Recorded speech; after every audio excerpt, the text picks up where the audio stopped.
On a le grand plaisir d'accueillir Alain FINKEL. Je dis FINKEL, mais c'est FINKEL. On peut dire les deux. OK. Comment Donc, Alain est professeur en sciences cognitives et informatiques de l'ENS, donc l'École nationale supérieure Paris-Saclay, en France. Et donc, il a fait beaucoup de recherches en vérification de modèles dans le passé, mais plus récemment, la formalisation de l'émotion. Et donc, c'est le sujet de la présentation aujourd'hui, j'imagine, surtout. J'aime bien. Oui. So in English, so it's our great pleasure to have Alain FINKEL among us. So just briefly, I won't repeat his bio, with the announcement, but Alain has done a lot of research in model verification in computer science, and he's part of the Department of in French, sciences cognitives, so cognitive science and computer science at the ENS Paris-Saclay. So he has experience in model verification or model checking. But today he will be speaking about his other passion, which is about cognitive, more on the cognitive side. So analyzing emotion, formalizing emotion. So the floor is yours. Thank you a lot, Eric. So first, sorry for my bad English, but Eric asked me to speak English, so you will be punished. I will speak English. So I have 1 hour, around 1 hour, Eric, or 45 minutes. So you can ask questions when you want. Just if it is possible, in general it's possible, I will listen for your question. So I will begin to say that there will be no theorem, algorithm, tableau of numbers showing that I want to demotivate you at the beginning or inform you, but I will try to show you, to present you some ideas which are, it seems to me, not very, on dit répandu. J'ai un traducteur. Eric, répandu. Very well understood. Understood. Okay, thank you.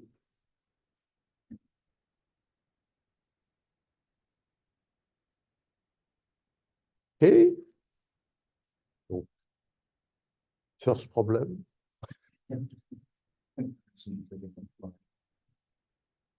Okay. First solution. So I found on the web a text from NGO, and I think it is appropriate to quote this text.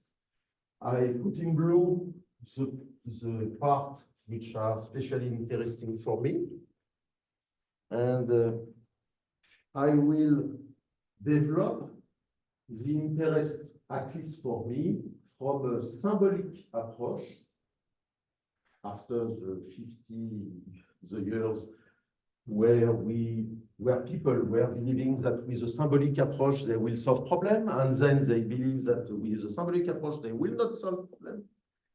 I believe that symbolic approach is also interesting now, even with machine learning, which is unavailable. So Benjo is in Montreal, probably you know him. So here is what he wrote recently. So this is the plan of my presentation. In the introduction, I will recall you very briefly what is cognitive behavioral therapy and narrative therapy, the principle of this kind of therapy. And then I will develop my work on cognitive analysis of emotions. And then I will present some of models of the mind that exist today. And from my point of view, it's not totally satisfying. So, what are the bases of maybe one of the most known and practiced form of therapy, which is cognitive behavioral therapy. So the idea is to listen to patients and to understand in the language what are the believing, which are maybe false. So I know that in psychology, we don't say false, but I say false, because I'm not totally in psychology. And just to say that I can replace false by unadapted, not efficient, negative, as you want. So this kind of therapy analyze the language and try to see in how the language reflects the mind. Because people consult a therapist to change something which is not good for them. Okay? I will not read a slide, it's not a good strategy, but I will stop to speak during 20 seconds to let you read.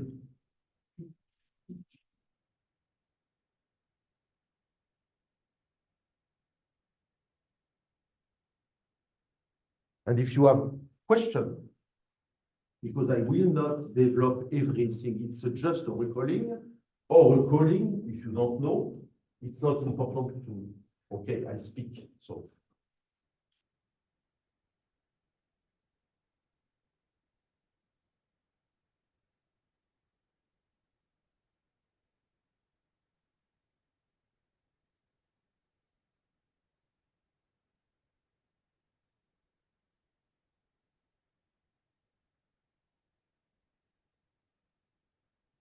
Who need some more seconds to read?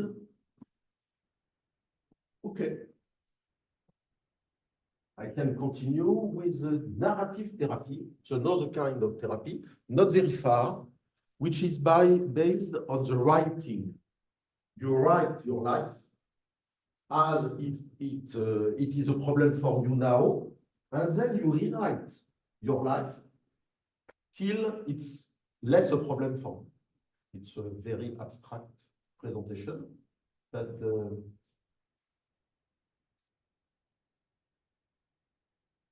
I let you read. You have to work.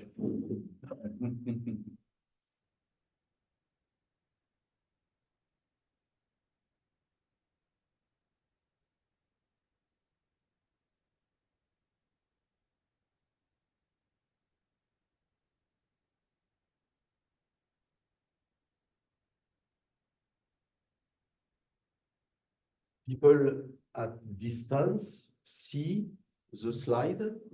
Yeah, if you're sharing your slide. Yeah. Okay, good.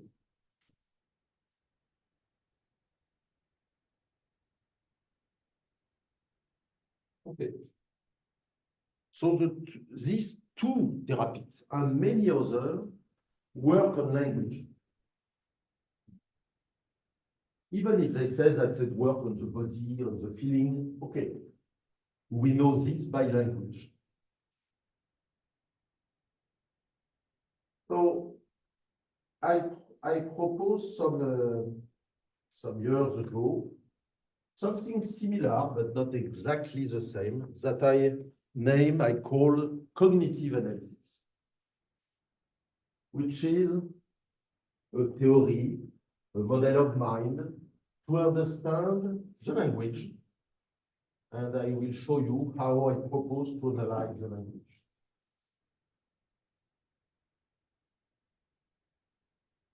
So this is my believing, a part of my believing.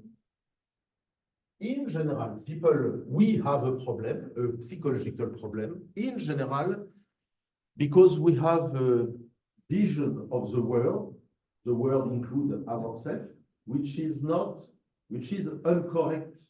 I use a mathematical term just to say that it is what I told 5 minutes ago. It's not adapted, it's negative, it makes suffering the people. When you see the believing, which is not good, if you said to people, okay, your believing is not good, change, it not work. Yes, but why? Because I think that we really change our mind on concrete object. What's an object? I like narrative therapy and some other therapy. It is more efficient to discuss about a precise and concrete scene than to speak about generality. Generality don't change people. When you go in a particular scene, story, and you go in the detail, then you can change something. And why we cannot change on generality? So I have a model of the mind in which we have no operation on generality, but we have operation on mental imagery. It means on image. If I ask you to think to a giraffe, think to a giraffe now. Okay, it's easy for you, probably. And I say think, which is abstract. I let you choose if you see, if you touch, if you listen, the giraffe. And probably, very probably, most of you see a giraffe. Now, I ask you to color the giraffe in your preferred color. Do it. Who don't succeed to color the giraffe? Generally, one or two people don't succeed. So maybe you are excellent all. Manuela don't succeed. Interesting. But you see the giraffe before? Okay, but you don't succeed to change the giraffe. Okay. So what arrives when you try to change the color? You don't see a color. But the giraffe is with no color? It's no color. It's not a real giraffe. You lie. So you see, it's very important to discuss with people, but to know what you look for. Because if I believe without more, Manuela, who told me, yes, I see a giraffe, but in fact, I believe that it is a real giraffe, we will discuss real after. But she saw a real giraffe, but an abstract, maybe a draw. Okay. A draw means a black and white image. Not mine, yes. Yes. She makes a movement with her hand. It let me think that she used a mental operation connected to her brain that use the movement as an important pattern for her. I know many things on Manuela now. Just with this. But if I discuss with Manuela about her believing, I have no operation. On giraffe, okay, the color don't work, but I can ask Manuela to make the giraffe in movement. It doesn't move. In 3 dimensions. Doesn't, no. It's, To make smaller the giraffe. yes. Okay, if I try, I will find. But I have to find the parameters which are efficient for her, that are not necessarily the same parameters as for Simon. So it is interesting to parameterize the intervention when we discuss with people.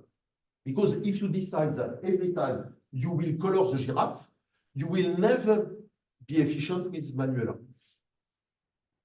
Right? But I mean, I would imagine if you've interacted with a giraffe in your life, then this exercise is very straightforward, right? No. I've interacted with giraffes in my life. Such Manuela. That's what I'm trying to get at. Like, for me, it was straightforward. I've seen a giraffe. It is perfect. It is straightforward for you. It's a perfect example about believing and how believing can be false. But it is so evident that what is evident for us is true for all other people. This is a problem. We cannot really understand, listen people, if we implicitly believe that we are the center of the world and all people think like us. It's not true. But it becomes interesting to discuss with people because they can learn something to us. If people are like me, I know me, so the others are not really interesting. If people are like Martian, ça se dit martien, comprenez? Okay, it could be very interesting to discover something new. For a researcher, it is sometimes interesting to discover something new. Okay, it was a joke, bad joke. So, what I want to say, we have, it's an example, we have, for example, with mental imagery, some operator that we can ask which change mind object. If we discuss about generality, only on generality, I think that it is very difficult to change the belief. I don't say impossible. Okay. So what is interesting today for me is to analyze the narrative text written at the first person. I ask people, and only Manuel wrote the text, describe a scene you have in your life, banal, No. Yeah, same. the same. Sometimes English is easy. Yeah. So write a scene as you have, comment on l'a vécu. How you lived it. That was Okay.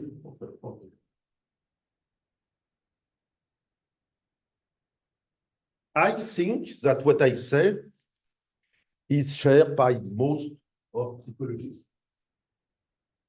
Maybe there are some in the room, so they can say yes or not. Okay, I propose in a book and in research a way, a very simple way, to describe a scene in which I experiment emotion. A scene like a theater act scene. It means a place, a time, people, a precise description. This is the game I play.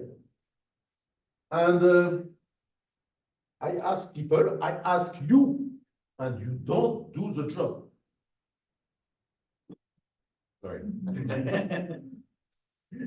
All others don't say sorry. Thank you for saying sorry.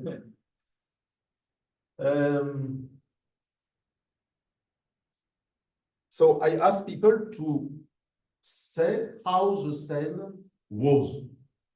And to help people, I ask them to speak about fact and to separate fact from interpretation. It's easy to say.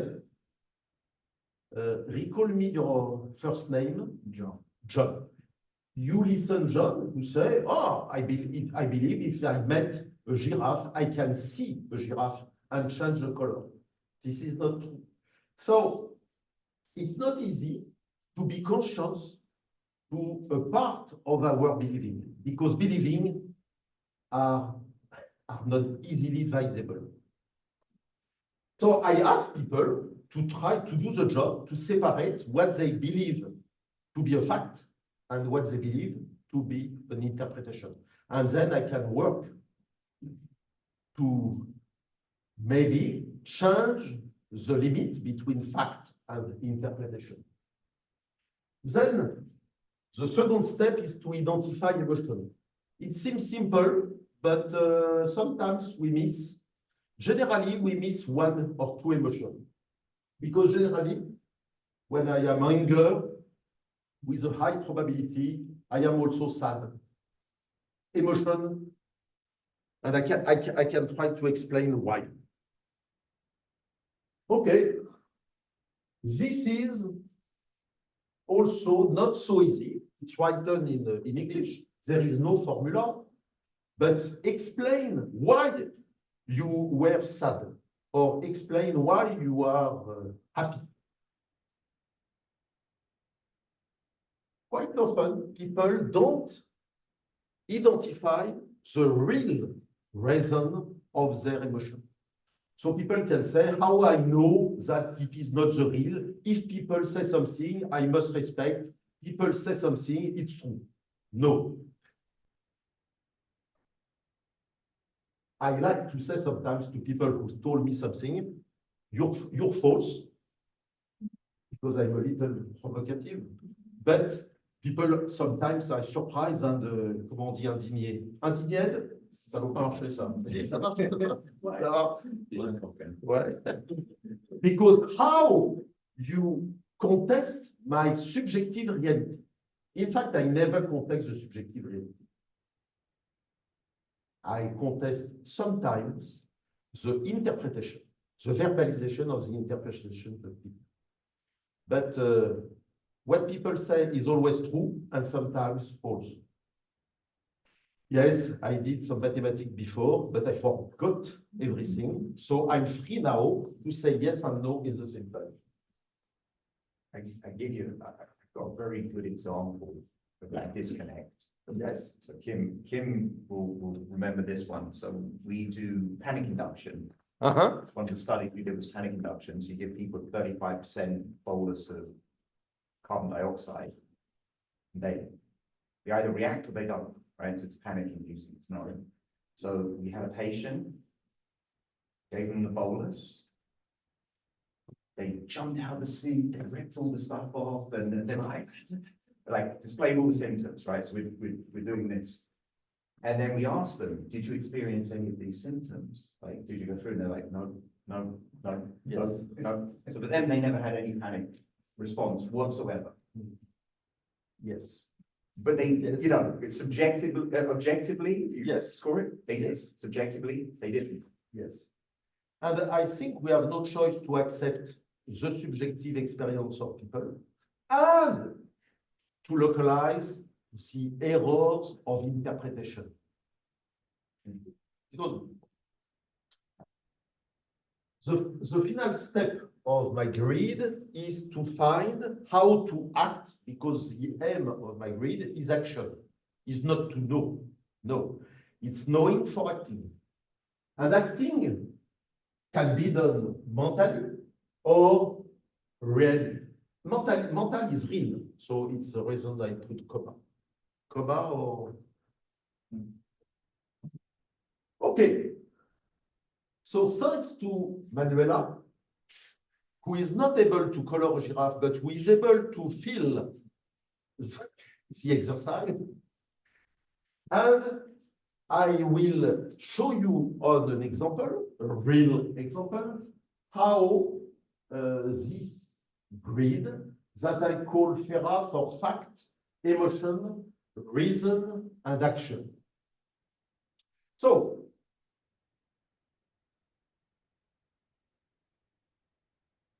first, I ask the context, and it's not because Manuela is here or not here, I will say the same. She perfectly, or almost perfectly, feel the grid. That is not so usual. So I was surprised, because maybe you read my book before. No, I studied emotions and how they influence argumentation. So I'm very good in emotional Okay. recognition. I was impressed, because for the first, it was nice. So the context to understand, but you see, it's not, so it's very often people think that it is necessary that they explain all the detail. They were born in this place, then they were at the primary school. I said to people, stop, I'm not interested. So the context, it is sufficient. The external fact, she received a bill. Okay, it's usual. But it makes a strong effect on Manuela.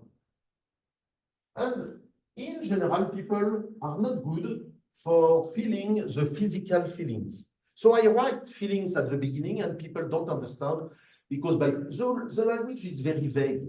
When I say feeling, some people say, I dislike Macron, or I like Macron.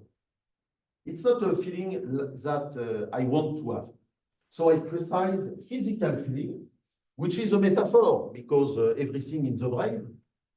Okay, we have also a body, but the brain is body.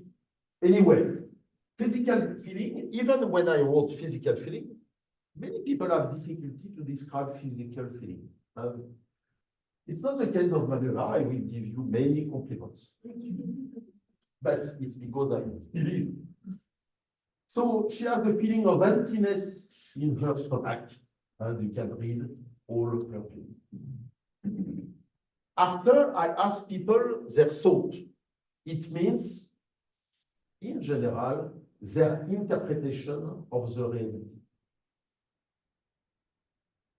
So, and if you read, you have many, many interesting information. I can't believe that is happening. Okay, I know the problem. It's not necessary to go further. I told 10 minutes ago what is, from my point of view, most of our problem as human. Small problem, big problem, not all problem. Strong psychiatric problem, I don't say. I can't believe. Rewrite on I don't want to believe, and you have the problem. So I see the reality. I have an image of the reality. They don't coincide. I say my image is better than the reality. I refuse reality. Okay, if you have problem after in the reality, it's not so strange. Okay, but so language is easy. What I say, it's easy, no difficulty. But accept reality. You see, it's not easy. It's not easy when we don't accept reality. So it is, for me, it's very interesting to understand what is the internal equilibrium in the mind of people who lead people to refuse reality, to preserve an image. I say that idolatry, I say that not the modern, because I think that 5,000 years it was the same. We prefer image of the world than the world. It is our main problem. And we believe that we are. So why we built an image of the world? It's security. It's nice. Many times it's useful to have an image of the world because it allows to predict the next state of the world and then to prepare to optimize our survival. So it's very interesting. But you can sometimes make hyper generalization. They see that prediction and model of the world is very nice, and they decide because they don't want to be vigilant. Okay, I found the solution in the world. I have a model, good. And they don't sometimes want to make to faire évoluer their model. Why? Because they are used, because by Pavlov, they are used to their model and they feel lost if I have a model, I must the model, it's like my mother, I don't know. Yes, it's funny. So just yes. yeah, I think also sometimes people then reality, people deny reality as a way of protecting themselves against. Yes, it's very common, right? You don't want to face what's going on because that would force you to make a decision, that would force you to change something, that would make you to suffer. Yes. And it's a way of protecting yourself. You find all possible reasons to not see the reality. You're true in their mind, it's a protection. Yeah. In reality, it's enfermement. Yeah, absolutely. Yeah. So we have to convince people.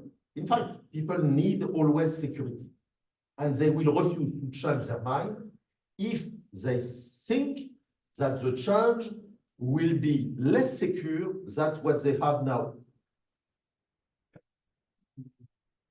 So the second sentence is reality.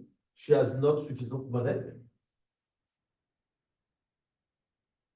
She wants, okay. I made some commentary. She tried to act. She sees that she cannot act on Saturday, and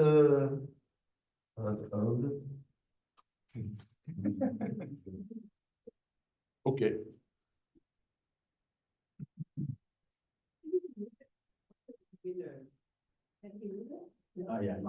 Sûrement, mais Alors, Three little dots, there is an option to hide. et alors, où ça? Ah, dans plus.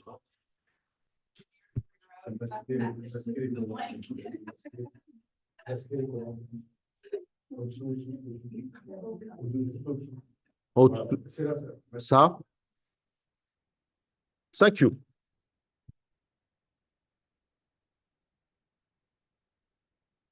Okay. So, on the many theory, scientific theory about emotion, I choose a very simple theory that I complete. So I decide to analyze only the 4 primary emotions: sadness and happiness, and anger and fear. And to have a unified point of view, I propose that we are alive in many territories. For example, here we are in this room, but we have also mental territory. The image of ourselves, the image of others, we have many territories.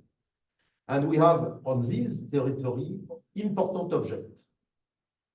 And now the fear and the anger are when we saw, think, or felt that we are in danger. An important object on one of our territory or one territory is in danger. We risk to lose something. And I propose that all anger and fear can be expressed by this informal formula. And the sadness and the happiness is I am present in presence of an important object in some territory. I will develop this. It's an idea, but I am currently going to develop this idea with some colleagues to try to unify the behavior and the thinking of a human as he is in many territories and he acts on these territories. For example, with one PhD student that I lightly supervise, we try to show that there is a psychological law which is not, to the best of our knowledge, proved. And this law is when you are faced to an emotional object, the intensity of your emotion is inversely, je peux tenter, oui, ouais, good, inversely proportional to the subjective distance between the self and the object. I verify since 15 years, 25 years, this law, but I verify not scientifically, I verify with the people I train, and I can tell you. Put a positive image on your mind, not the best positive image on your mind, but a positive image. I will say grade 14 on 20. When you ask people to act mentally, it is faster than to acting physically. And I think we don't use so much this possibility for professor with students, because it's very fast. Okay, you have the image, even if I was speaking. Consider the distance. So I imagine that you have a visual image. Even Manuela, you have a good. Maybe you are in the image as a personage, maybe not. Anyway, find the subjective distance between yourself and the image.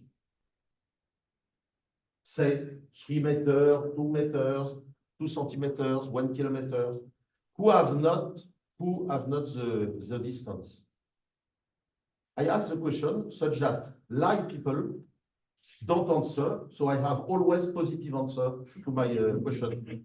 It's a strategy. So I every time I'm very happy because I say all students understand everything that I say. I know that half don't hesitate to say I have not. It's manipulation. I'm very. I'm not comfortable with this. Okay. People who are far. So the idea now is to change the distance. When you are far, you go inside the image, distance 0.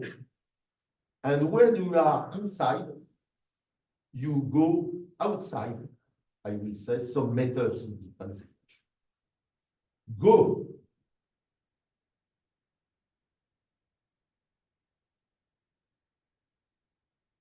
The mind goes very fast. I told you this 2 minutes ago. What do you see? Observe.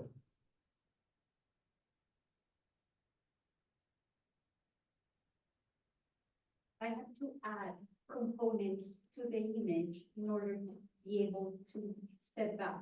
Okay, it arrives that the image is modified. Yes. I will ask my question more precisely to obtain the kind of answer that I am interested in. But I don't want to influence you too much. It's the reason that I ask. What do you observe, if you observe, about the intensity of the emotion associated to the new image compared to the first original image?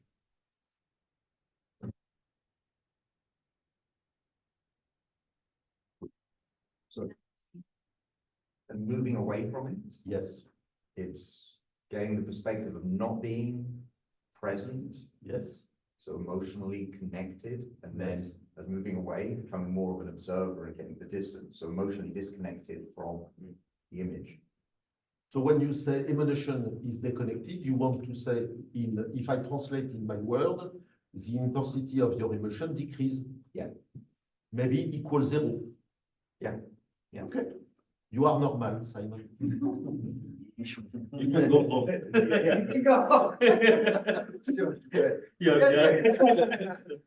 I think that many psychologists don't know.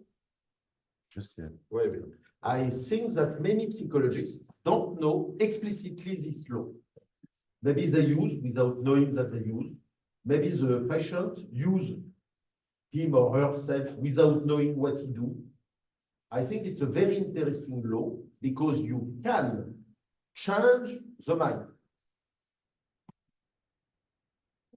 What if my emotion hasn't changed intensity? Sorry. My emotion hasn't changed intensity from. It has not changed. No, it's the same. Very often there is one people who is annoying. Okay, so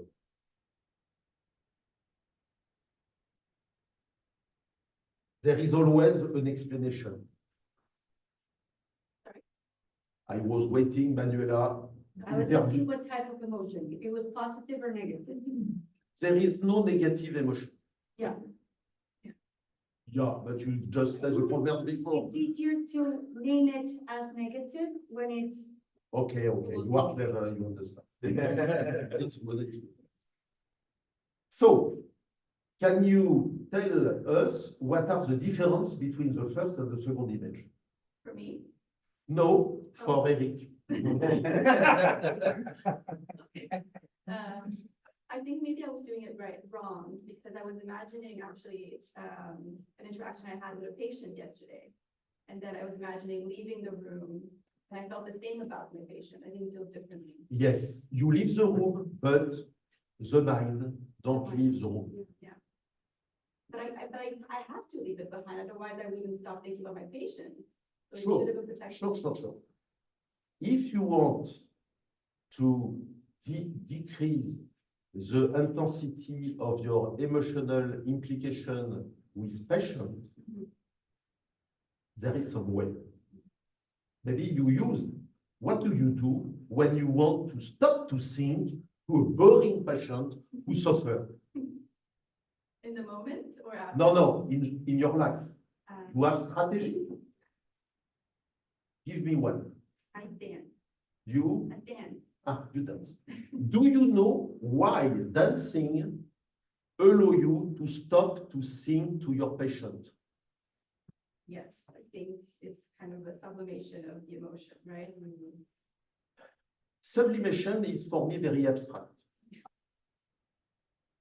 I have another law of the attention that many, when I say, people say, oh yes, but they don't use the operational consequence that the laws have. In fact, the law of attention is we can do, we cannot do more than one thing at a time.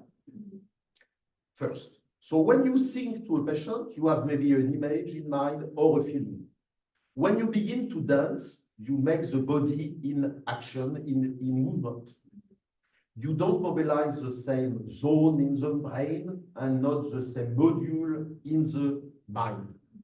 And because you are not able, you, like all of us, to do two things intensively in the same time, dancing or anything else, almost anything else, will prevent you to continue the original processing. Some people make running to stop. And if they stop to run, they have not. So it's, for me, it's very passionate, how the mind works. It's my passion.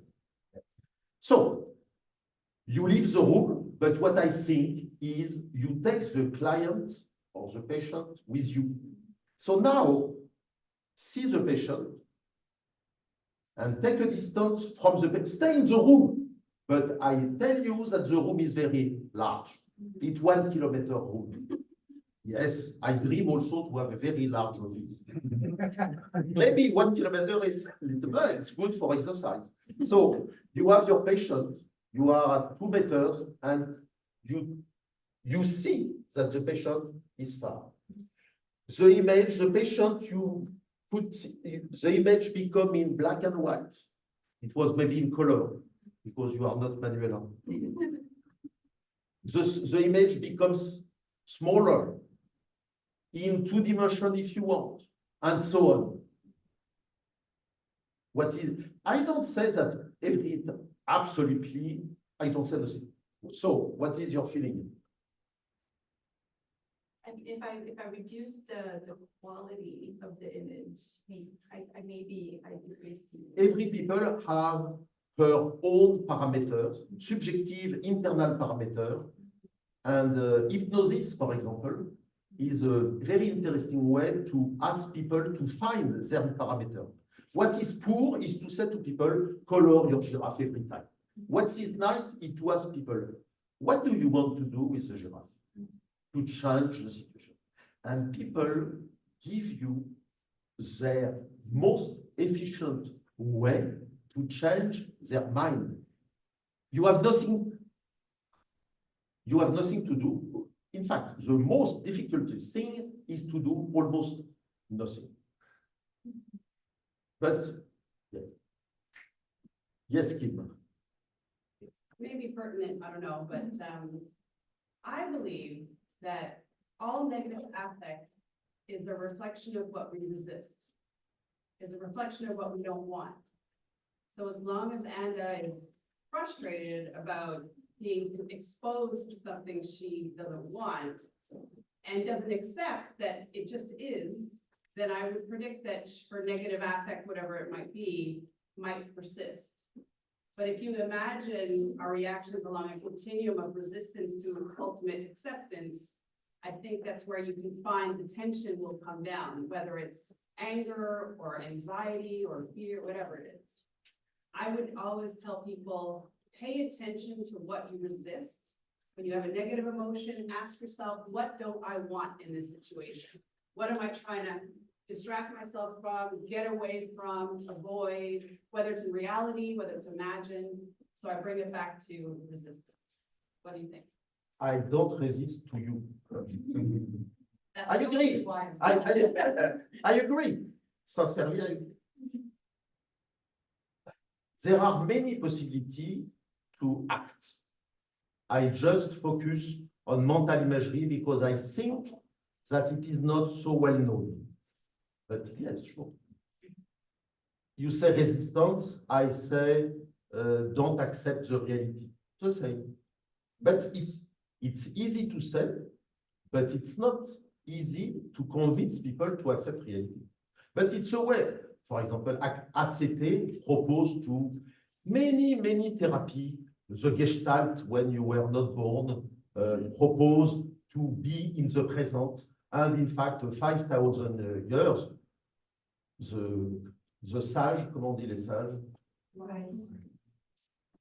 dites? What? Okay.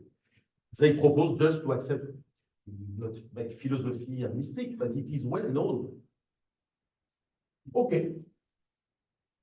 So I continue the description. I continue maybe. So I don't. You're clicking into the slide deck. You click onto the. Okay, the presentation is finished.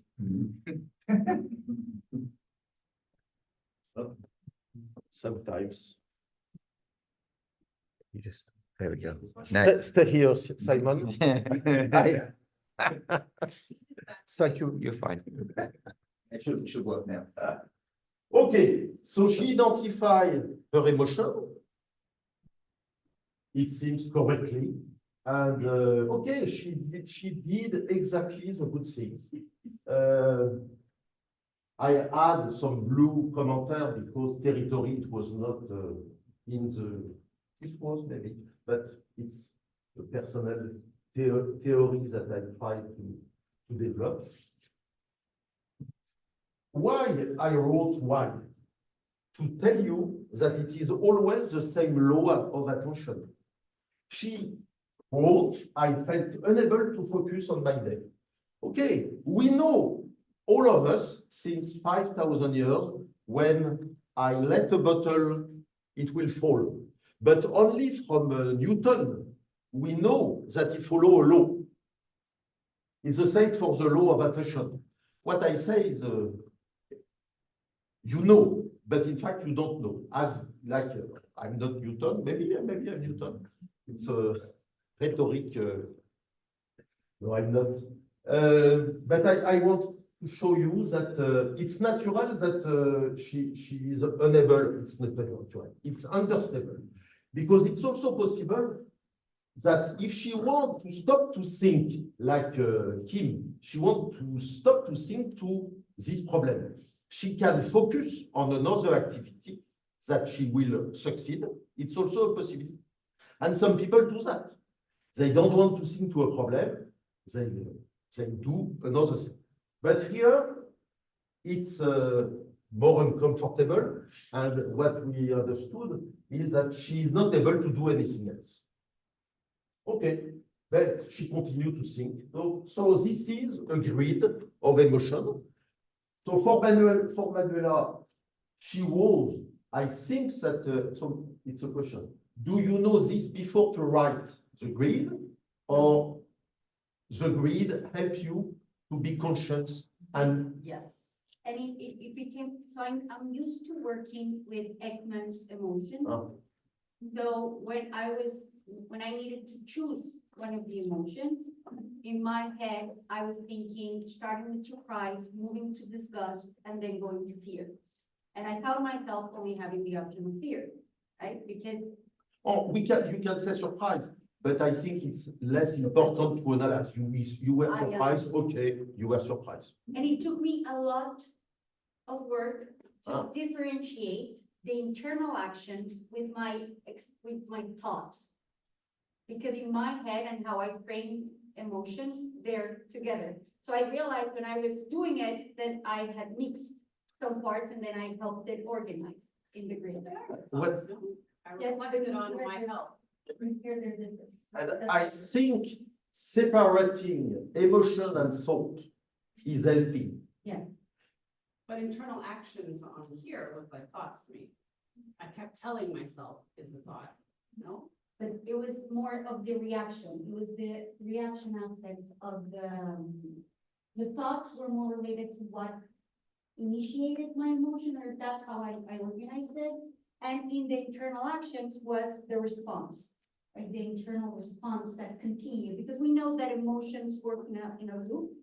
So because I kept thinking of how often this becomes an issue, my fear became, and my sadness started, and I kept telling myself I could find a way, and that's what looped into. I work with you as a trainer.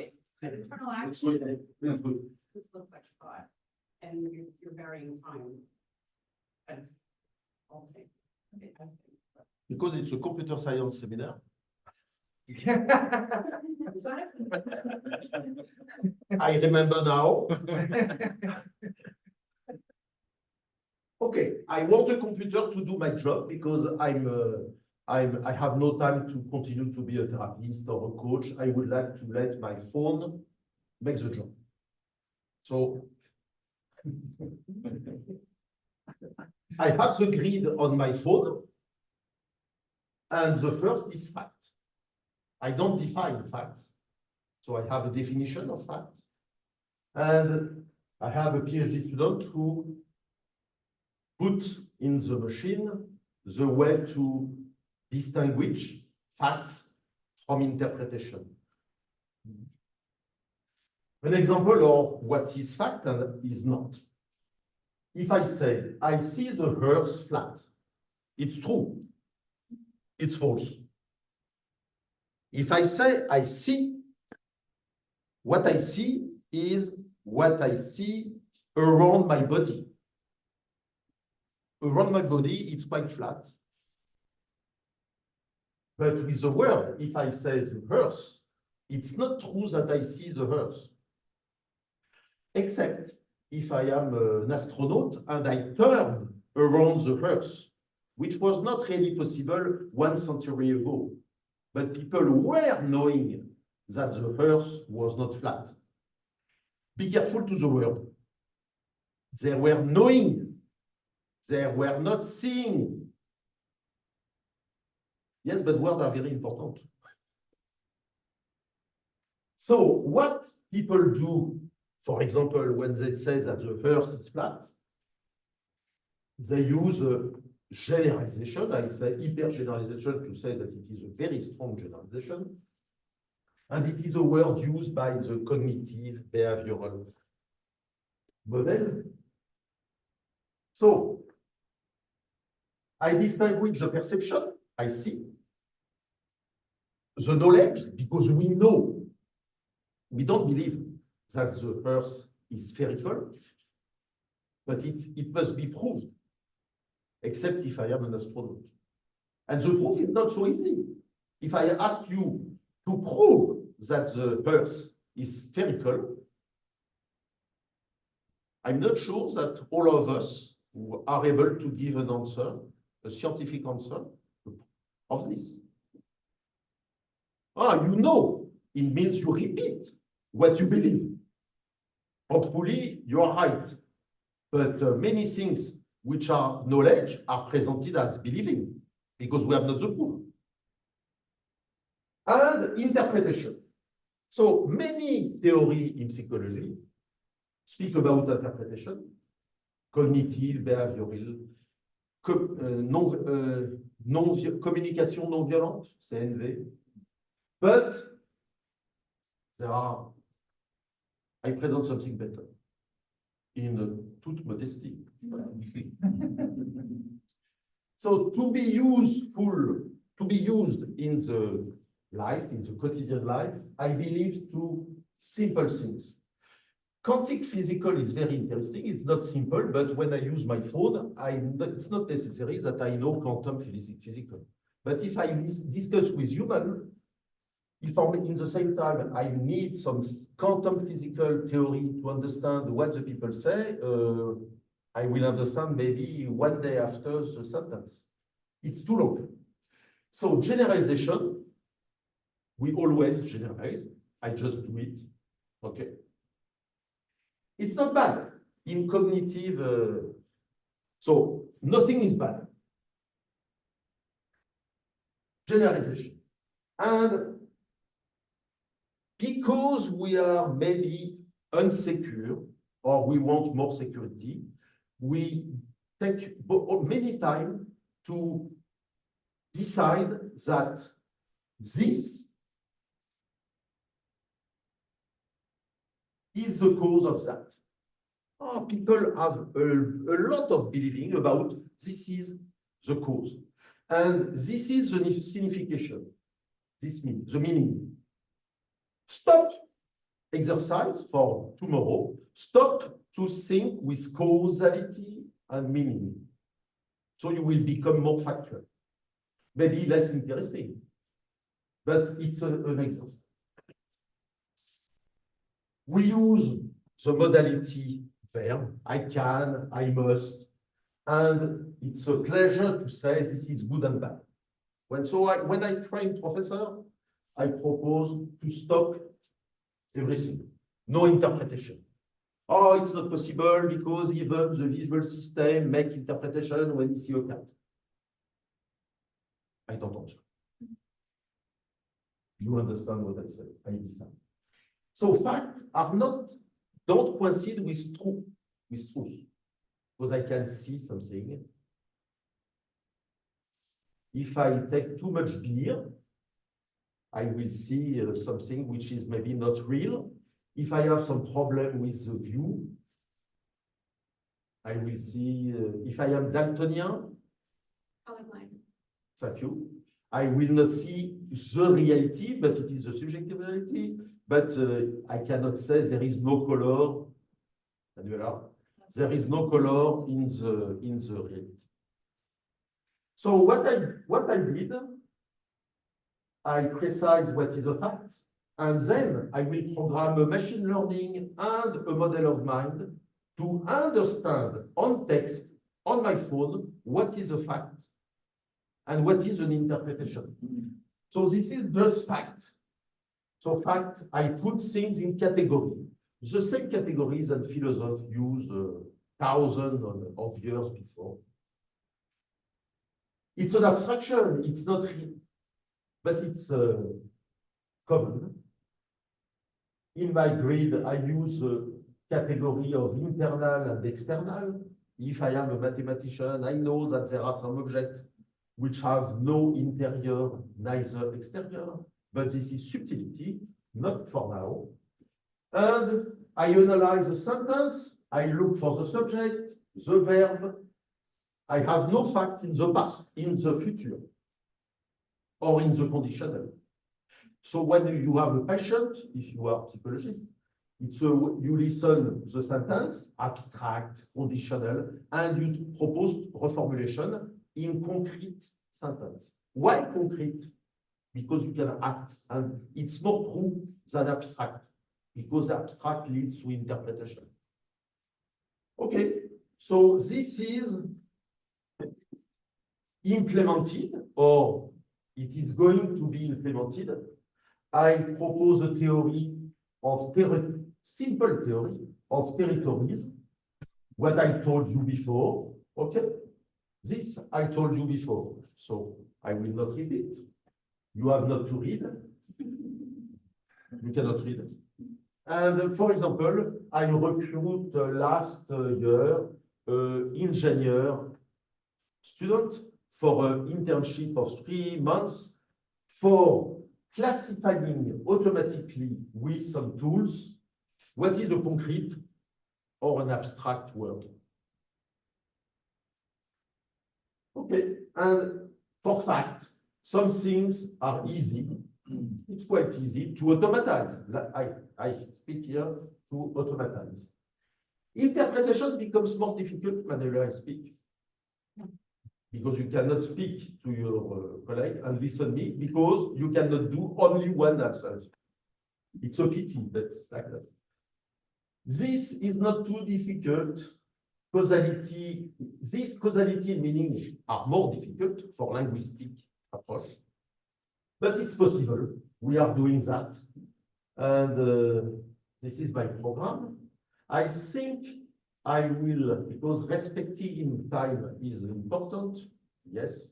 So you look your watch, I must say nothing. So I have two parts in my presentation. I will keep the second part for another time because I don't want to take you for 1 hour more. But okay, this is my program. And yes, I discussed with a startup who want to create an automatic coach, and it exists. In America, there are 2 big companies who make that. Okay, why not? This is what we can do.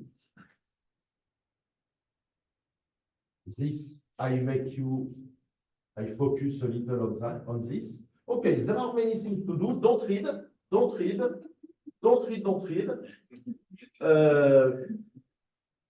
What is missing for me is a model of mind.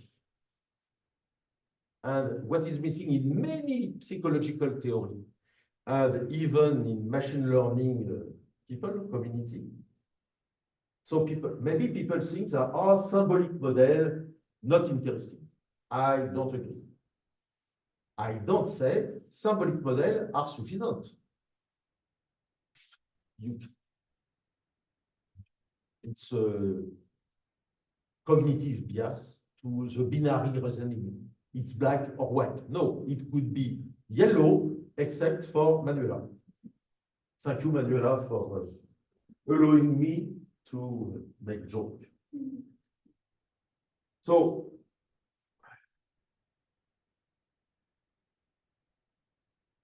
this, you will be totally frustrated. It's a story of computer. It's a story of mind. And in fact, in hypnosis, you can read very fast. So, yes, this, for example, are model of the mind. This is the LIDA model, inspired by the global workspace. Who don't know the global workspace? Ah, courageous people. Okay, it's a model proposed by Bars in '88 and studied by Stan Franklin, who makes the LIDA, but studied also by Bloom, who is a Turing Prize, so like a Nobel Prize for computer. And Stanislas Dehaene, maybe you know, okay, he elaborates a variant of the workspace. So it's a dominant, one of the 2 or 3 dominant models of the mind, but I don't find what I want. Because, okay, so, or it is a system of boxes which are programmed, but it's not for me a formal model, or it is some graph of this is the brain, and it's neuroscientific model in which we try to make connection between the physical brain and the mental faculty. This is Bloom and Bloom and Bloom, because there is the father, the mother, and the son, and they will write, I think, a new paper with the 3 authors. So, if you know Turing machine, who don't know Turing machine? Okay, exercise. Okay, no exercise. It's another model, but in fact, people make models which are architecture on how the information circulates, I will say, circulate. But I dream of another model of the mind. So this is another model, essentially programming, which simulates some mental faculty like memorization. Interesting, everything is interesting, but no. I will go to the end. This is the end. So, because I looked for 10 PhD students today, it's propaganda. Who know theoretical model of computer science and interesting and psychology. It will be the best profile. not so. So I would like to work on, and I began to work on use model of computer science, which are not known by psychologists and not by physicians who are interested by the conscience. It's very surprising, but there is a place to do something. So it's written what I do. So it's not against machine learning, it's with machine learning, but not only machine learning. So for example, I begin to take the book of Lazarus, the specialist of the stress. 400 pages, and the paper of Lazarus. And I began, my PhD student, I told him, do it. And I tried to translate into a formal model the theory of Lazarus. So what we discover is that the no Lazarus disciple here, very interesting Lazarus, but because it's written in English, it seems, be careful, incomplete, sometimes incoherent. So we try to model, and to the best of my knowledge, it has not been done, this kind of effort. So my aim, which is very high, but why not, is to formalize part of the psychology. Why? But to have a complete theory, to transmit, I think it helps the pedagogy. It will be more easy to explain the theory which is clear, without ambiguity. We will be able to verify many interests for me. I have another student about the conscience. I will have a student on ambivalence. It's a joke with the group on ambivalence. And another aim I have is to formalize the verbalization of human people when they explain, for example, how they took a decision. Because, okay, we have a sentence. Frédéric told me yesterday that linguists have some strategy to condense big text in with a structure. And unfortunately, I don't know everything in linguistics, neither in computer science, neither in psychology. But I have some idea to condense a text to describe a strategy into something like a cognitive algorithm. Okay, and what I like, if you don't see before in the last hour, is to train people to work really, not only with Manuel, but I like, or with John, I like to see the mind and to share my observation on the mind. This is a big pleasure for me. Okay, the beginning of my venue here is a collaboration with Rique on how to integrate text to video, image, and voice. I'm open to all collaboration. I finish almost in time. And voilà.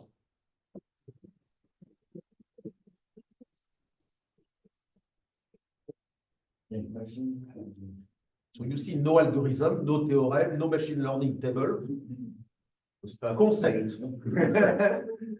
For me also. But it's coming. Right. Yes. Yeah, you have to start from Yes. always. Yeah. Next presentation, maybe stress theory modelized with formal model, and is it useful? Is it easy? What can it's? But when we begin to really work on a very precise subject, you all know that it takes time, it becomes difficult, but it is interesting because you discover some difficulties that you cannot see when you are at very high level, and you say, yes, stress arrive with the primary appraisal and the secondary appraisal, you say yes, and now you want to write Is it a state? Is it an action? It becomes interesting. Even coping mechanism. Coping mechanism is not a thing. There are, yeah. So I am very frustrated when I read Lazarus, because the concepts which are the basis of computer science, and I think it's very rich, is what is a state, what is an action. It's not the same. In Lazarus, copying, is it a state? Is it an action? Is it a sequence of action? Is it internal? Yes, probably it is internal.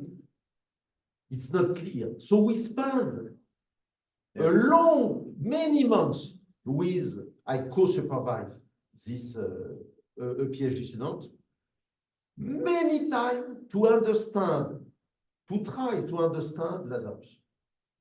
Understand means to model. It's a hard work. Yes, Kim. Thank you very much for a very nice presentation. I have a question that it's about the applications of the work that we do in digitizing a lot of these things and automatizing in some ways. So one of the things I struggle with is to what extent should we be developing these, let's call them interventions or applications, to take people where we think they should go versus using these applications to elicit or help people figure out where they want to go and support them to go where they want to go, because these applications require on input data.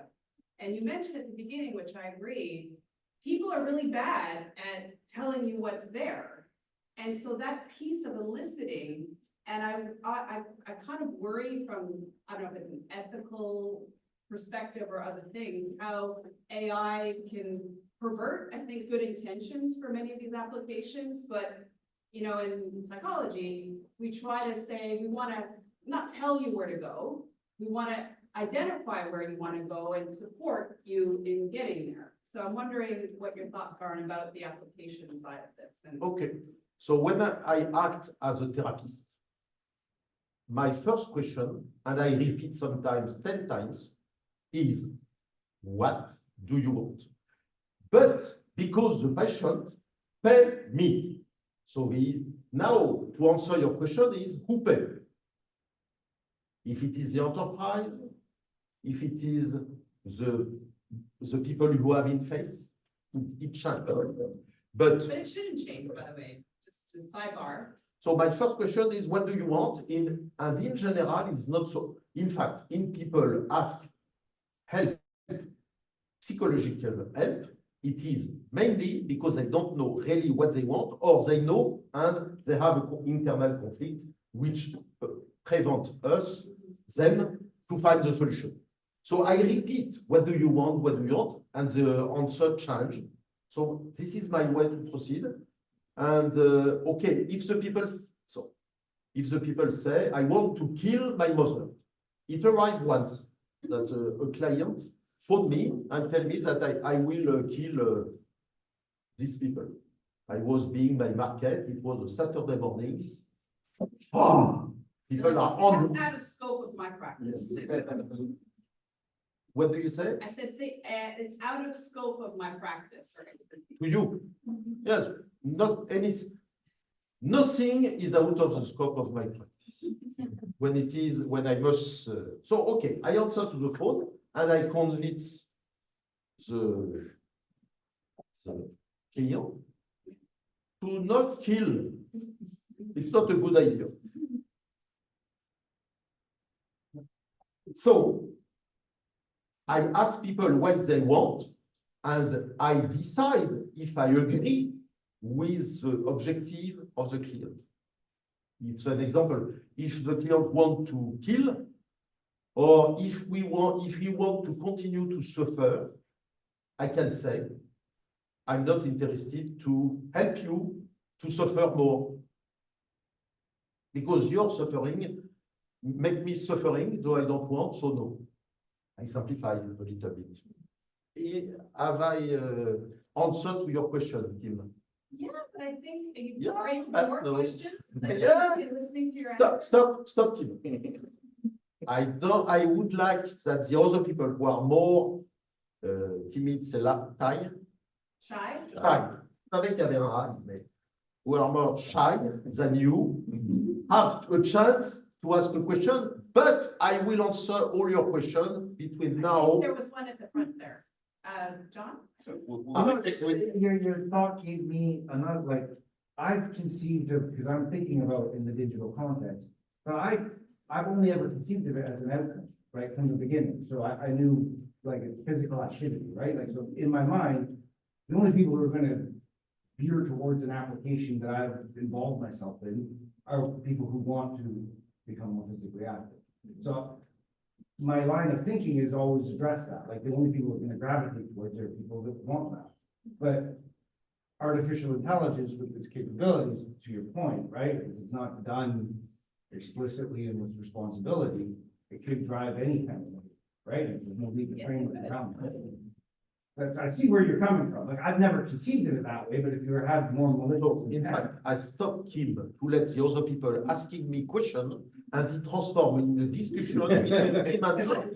You are very powerful, Kim, more than me, I recognize. Yes. I'm gonna go in a different direction. I'm curious, you talked about using or analyzing verbal patterns to about emotions, or how people talk about their emotions. And I have this theory that's been going in my mind since I had my first internship in psychology, where one of my supervisors told me people talk about their emotions in the same way, in stereotypical ways. They're like things that we heard, people say, having a broken heart or being blue, in the ways that we talk about emotions. That isn't really what we feel, but what we heard other people say about their emotions. I'm very curious about if you have any ideas, like how do you put that into either like a model like this, or what are your thoughts about this way people talk? Yes, pardon. No. French too, but. I don't say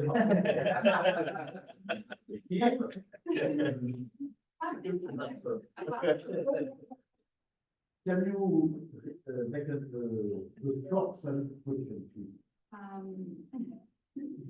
What do you think about the way people talk about their emotions? Okay. That's it. All sentences give information about their thinking and feeling. Is it a good answer for you? Yeah, it's a short answer. You see that I can speak a lot. Yeah, that's what I wanted.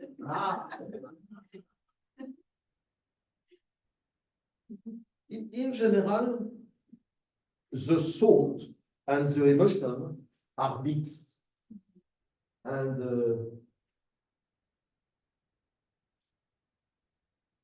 what I try is to understand the emotion of people. And my grid is, if they are sad, they are always separated from an important object in some territory point. So my way is very simple. I have always this. And I went to have a counter example, but this is very helping to find.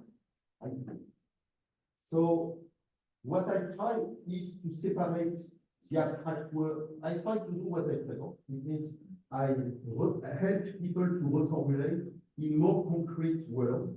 But there is exception. I can also have a very abstract discussion if I see that there is an emotion in the abstract world. I also don't want to follow always a magnificent set of rules, because what I appreciate is to also be free to leave the rules. It's the reason I answer to some people who phone me Saturday to say, him, don't kill. And I also sometimes discuss, I dislike to be prisoner of rules, but I have some internal rules. I don't Yes, I don't know. It is, yes. So when we're translating that, knowing that people can go in different ways of discussing their emotions, and we need to translate that into an algorithm, into a rule that helps us identify those specific emotions. The four rules are the four understanding of the four primary emotions. So you will immediately just link an expression to an emotion. It's not so ideal, yes, but in general, people who is sad, for example, too much time, it means more than 5 minutes, which is the time of the time. I'm sad since 1 year.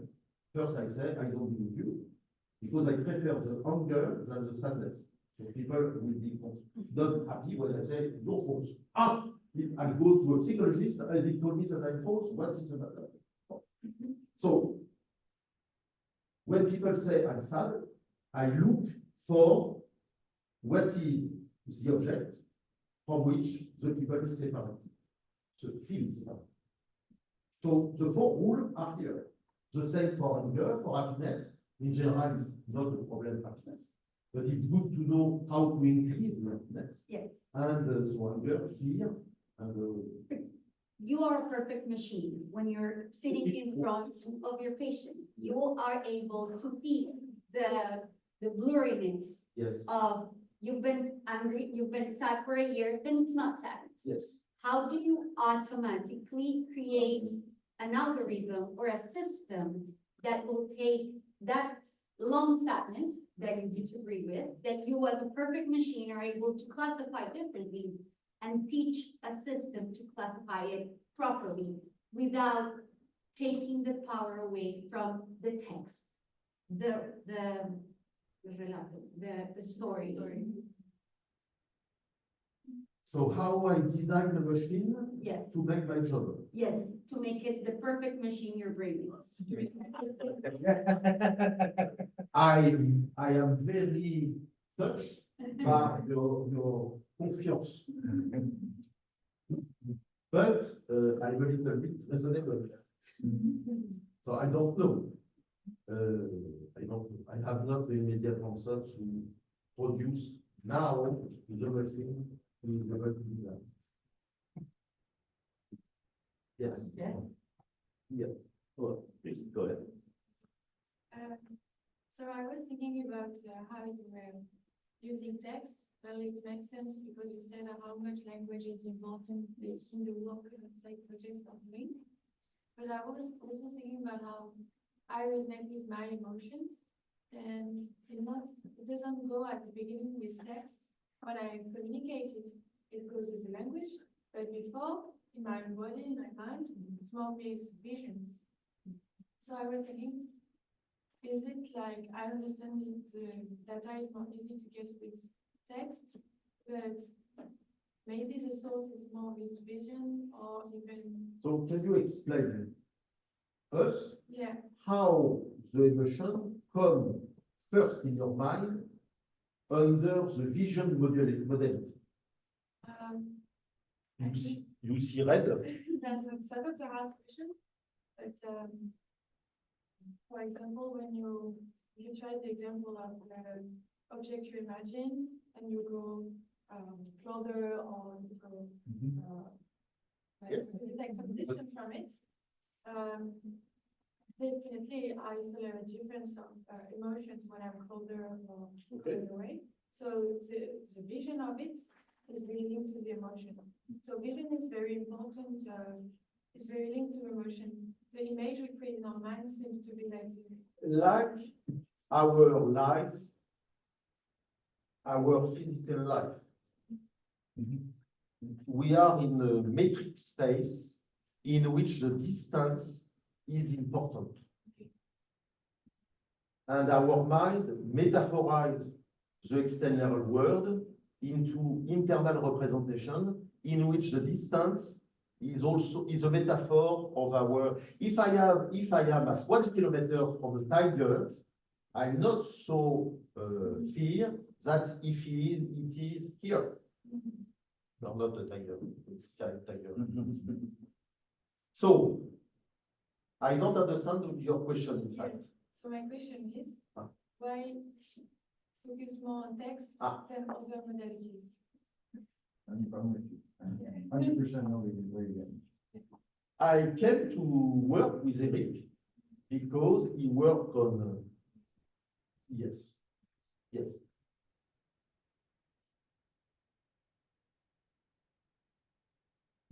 So not more, I began to analyze text. And when you wrote a book, text. And I think that the text, the language is very important. But I don't say that it is a unique modality. Sure, when I discuss with some people, I listen the text, but if I see the face which show an emotion or a neutral, which is contradictory, ambivalence, with, it's a Pavlov stimulus, which is contradictory with what people say, I register both, and I have a conflict to solve. You see? No. So when I look you, example, I practice, you say that with your head. It means you did it. So it makes me an hypothesis that you are not totally convinced by what I said. So I use this as a feedback and I come again. But like all of us, we use the face of the other or we are bad. So complete what you want to say.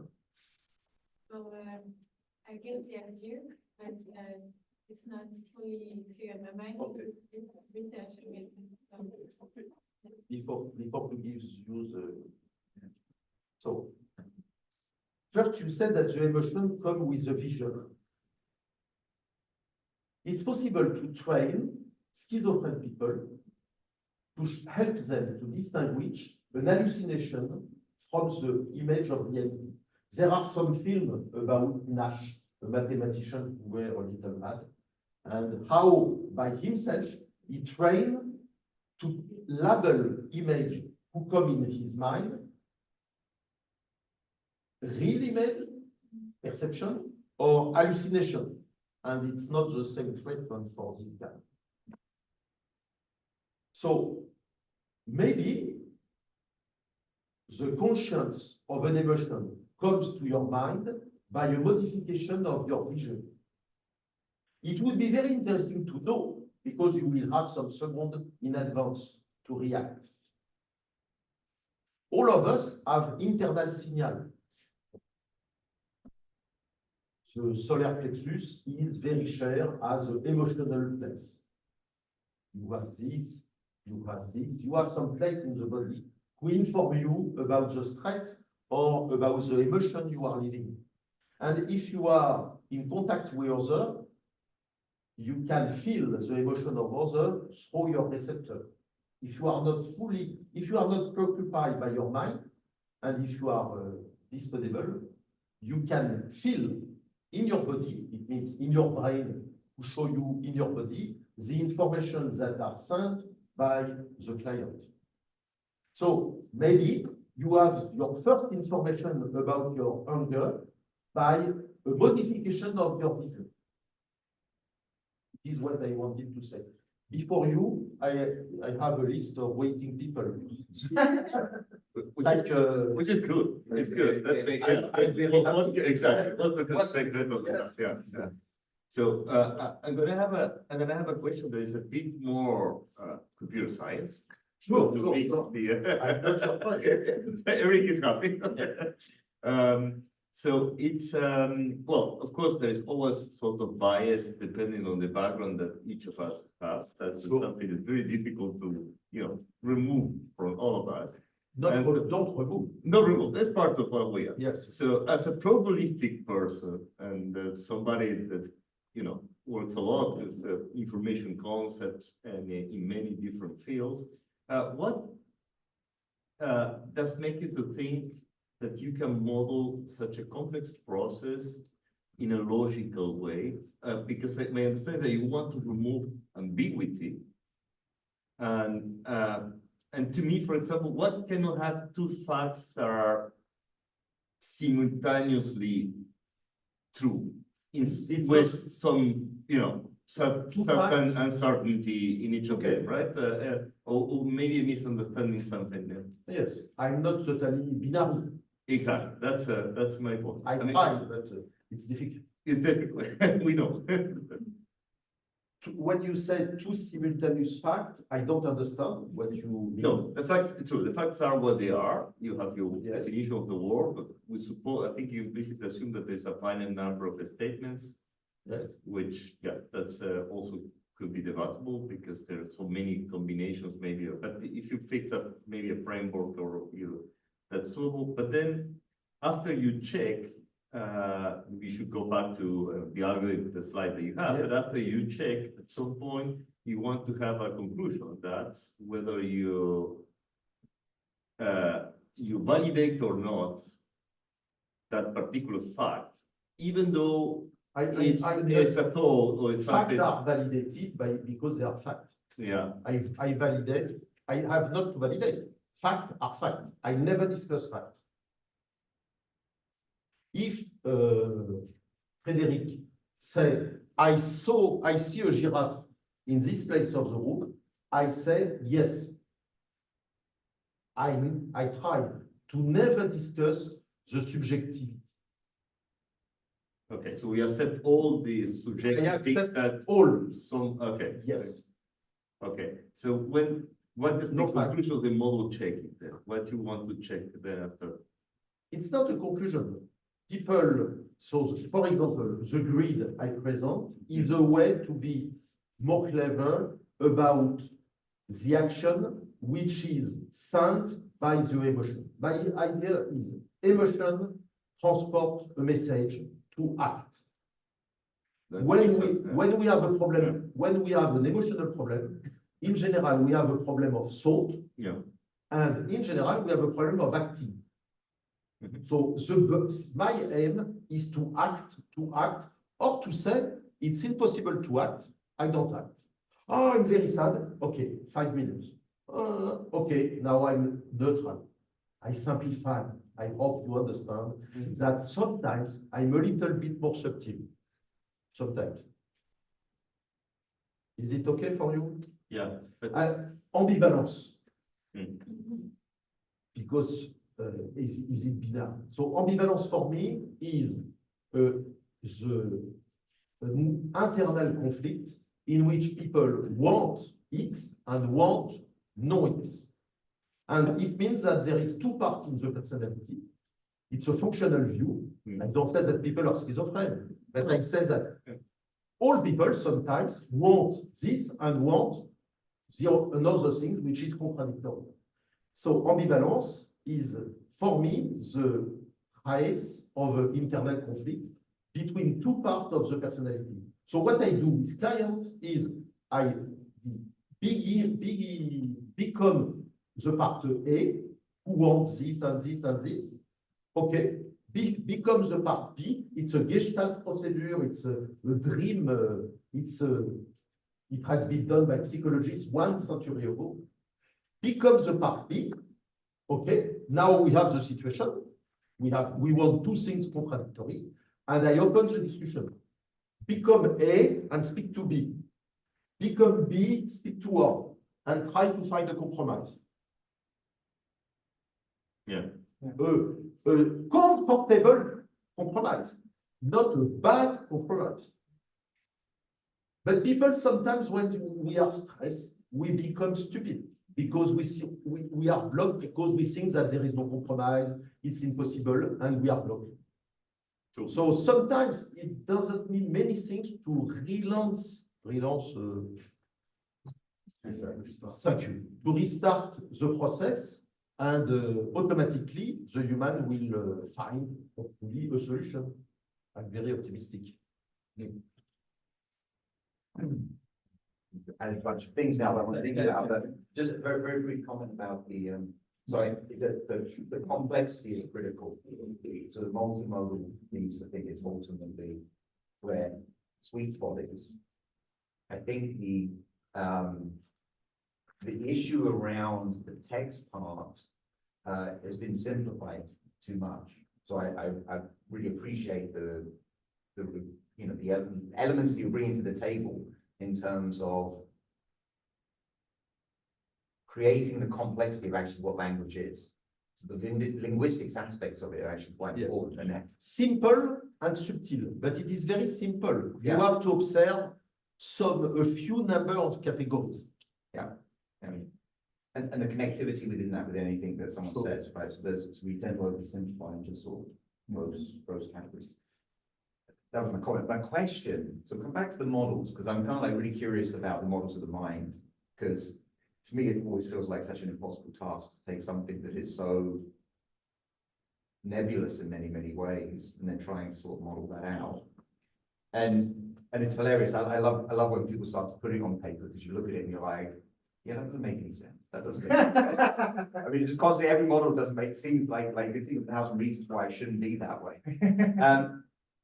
So one of the things I was thinking about, going back to the idea of explainable AI, and I wonder if part of what we may need to stop doing is trying to think forward, think a model. So here's a model, imprint the model on data, and actually say, here's data. We sort of have a sense of what the outcomes are. Here's all the pieces that we've collected.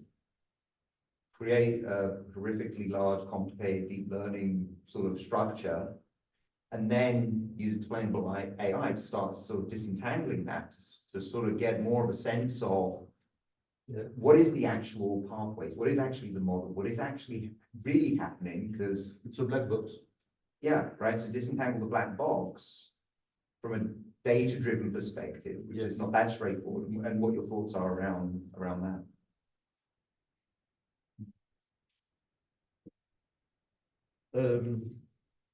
Eric, fais-moi un résumé de ce qu'il a dit. Well, I mean, I had a similar thought, but ChatGPT, Eric. I had a similar thought, but I mean, one way I could formulate that question is, you see, okay, assuming that someone can, like Gustav, could formulate a math model, maybe based on graphs or symbolics that can model your theories. You see this as a way of interpreting what people are saying in a better way, because with language models, I guess you feed it like, feed it text, different modalities, video, whatever, and even biosensors, you can feed all sorts of things to it. And what it can produce, in addition to things like predictions of that, the onset of ambiguity or anything else you train it with, is that you could produce a text interpretation that could follow Very interesting. theory, right? Yes. Mm-hmm. You have the vision of the world and of the self, which is very interesting materials. Yeah. But I have not, what was your question in one sentence? Can we use a data-driven approach to sort of deconstruct and develop the model? I will say why not. And yes. Yeah. As a complementary, not alone. No, I think you need sort of both pieces. Yes. I think machine learning, data, and symbolic model, I would like to work on this subject. Yeah, like we're on that path with I follow Belgio. And I read Lazare. Oui. When you talk about symbolics, Yes. it's like universal symbols kind of that we share. What is symbolics? Good question. No, let's make sure we're dealing with the same construct. Yes.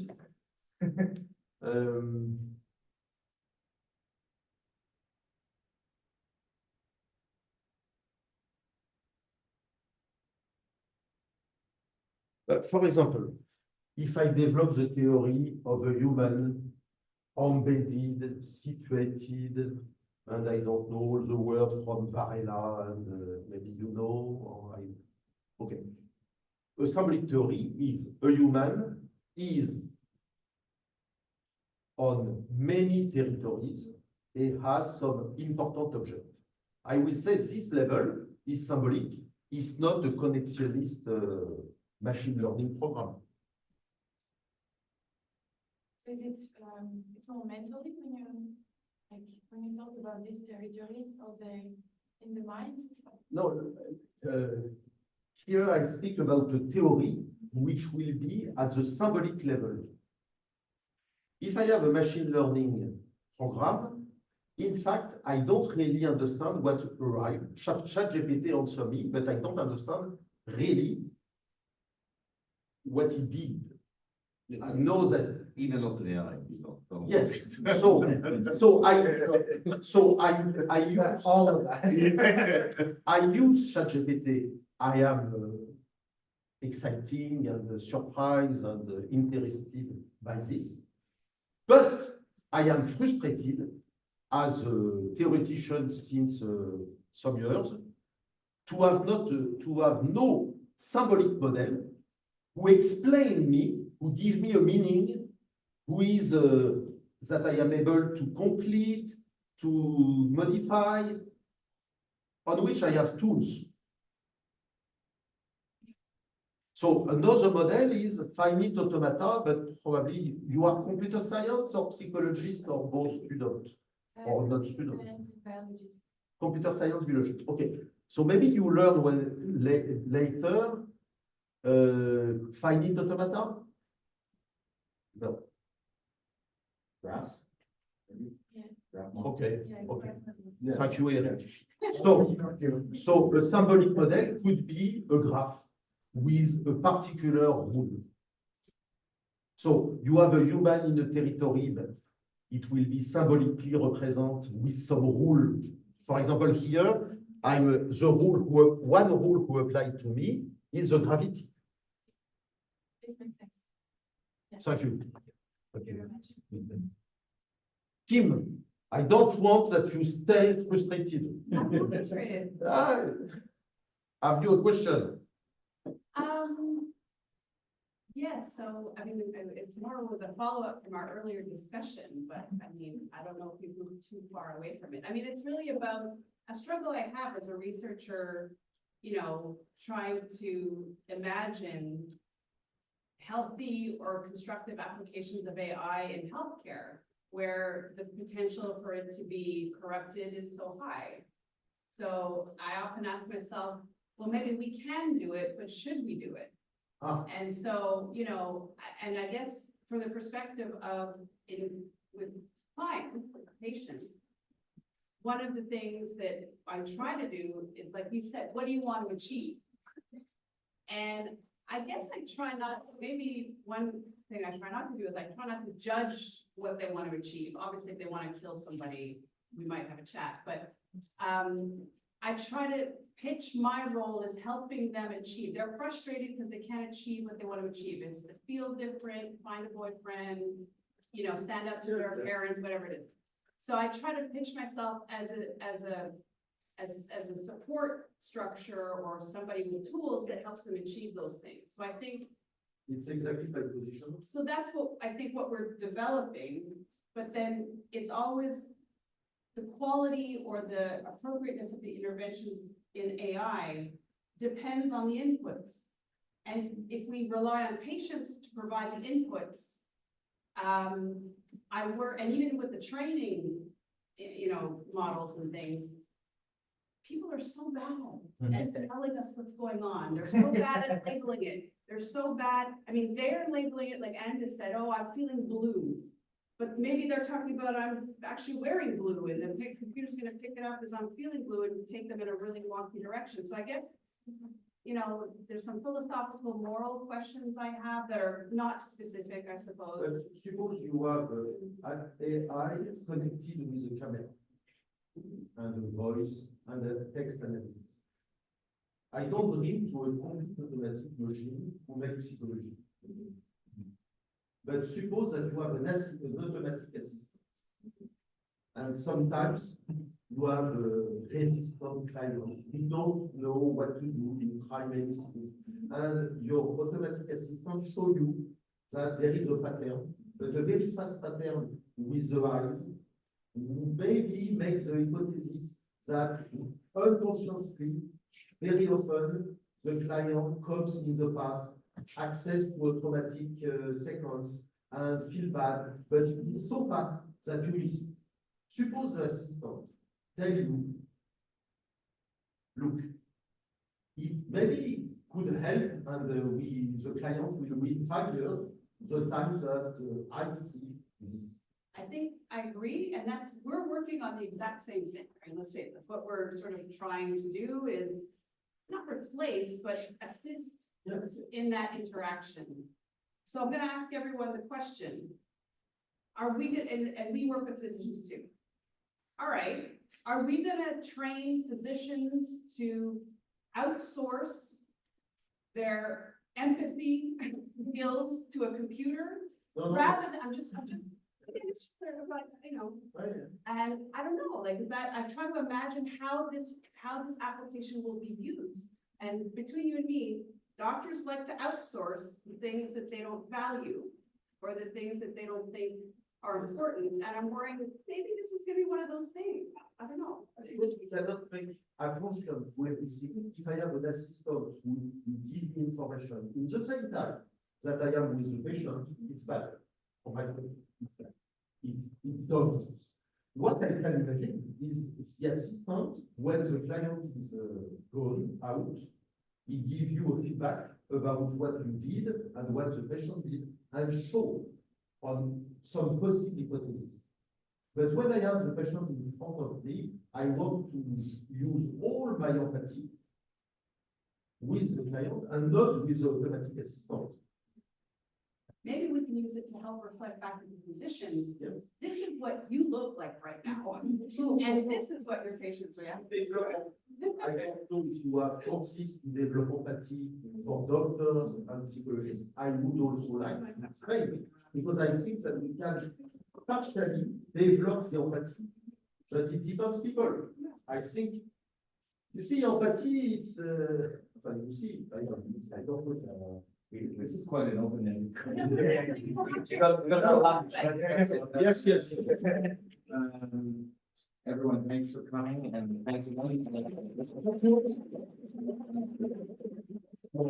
You're invited to come and have lunch at the pizzeria 9 right here on Notre Dame, walking distance. Yeah. So it should give us enough time to get there if we go now. Yeah. And there'll be a registration at 12. Right, so you're welcome to come and continue to speak about it. Any topic. You managed to book anything else? I'll forget you do. Okay.